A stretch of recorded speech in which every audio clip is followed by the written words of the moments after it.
Israel पर Hamas के हमले के बाद अब अरब देशों में हलचल बढ़ती दिख रही है। एक और सऊदी अरब के क्राउन प्रिंस और प्रधानमंत्री मोहम्मद बिन सलमान ने फलस्तीनी क्षेत्र के राष्ट्रपति के अलावा मिस्र और जॉर्डन के साथ बातचीत की है, तो दूसरी तरफ अरब लीग में शामिल देशों के विदेश मंत्रियों की बुधवार को आपात बैठक बुलाई गई है। क्राउन प्रिंस ने फलस्तीनी क्षेत्र के राष्ट्रपति महमूद अब्बासी से बात की और उनसे कहा, सऊदी अरब फलस्तीनियों के अधिकार, उनकी उम्मीदों, महत्वाकांक्षाओं और शांति के लिए साथ खड़ा है। सऊदी अरब के क्राउन प्रिंस ने पिछले महीने ही फॉक्स न्यूज़ को दिए इंटरव्यू में कहा था कि इसराइल से रिश्ते सामान्य करने की दिशा में वह हर दिन करीब पहुंच रहे हैं। दूसरी तरफ फलस्तीनी नहीं चाहते हैं कि सऊदी अरब इसराइल से संबंध कायम कर उसकी संप्रभुता को मान्यता दे। इस पूरे मामले में ईरान मुखर होकर फलस्तीनियों के लिए बोल रहा है।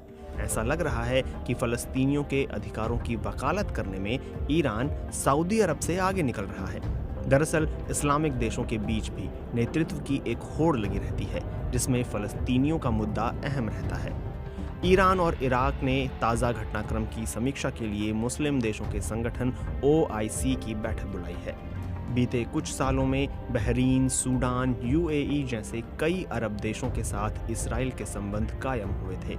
इस बीच अमेरिका की मध्यस्थता में इसराइल और सऊदी अरब के संबंधों में भी नरमी देखने को मिली थी। सऊदी के क्राउन प्रिंस मोहम्मद बिन सलमान की जॉर्डन के किंग अब्दुल्ला द्वितीय और मिस्र के राष्ट्रपति अब्दुल फतह अल सीसी से फोन पर बात हुई।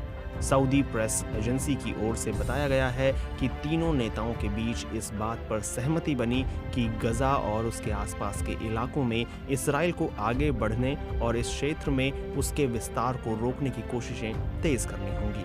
साथ ही क्राउन प्रिंस ने यह भी साफ कर दिया कि सऊदी अरब फलस्तीनियों के साथ खड़ा है। इस बीच अरब लीग के विदेश मंत्रियों ने एक आपात बैठक बुलाई है। अरब लीग में इराक, जॉर्डन, सऊदी अरब, कुवैत, संयुक्त अरब अमीरात, मोरक्को, ओमान, कतर सहित 22 सदस्य देश हैं। एक बयान में कहा गया है कि ये असाधारण सत्र फलस्तीन की ओर से मिले निवेदन के बाद बुलाया गया है। हमास के हमले के बाद अरब लीग के प्रमुख अहमद अबुल घेत रूस के दौरे पर पहुंचे। उन्होंने वहां रूस के विदेश मंत्री सर्गेई लावरोव से मुलाकात की।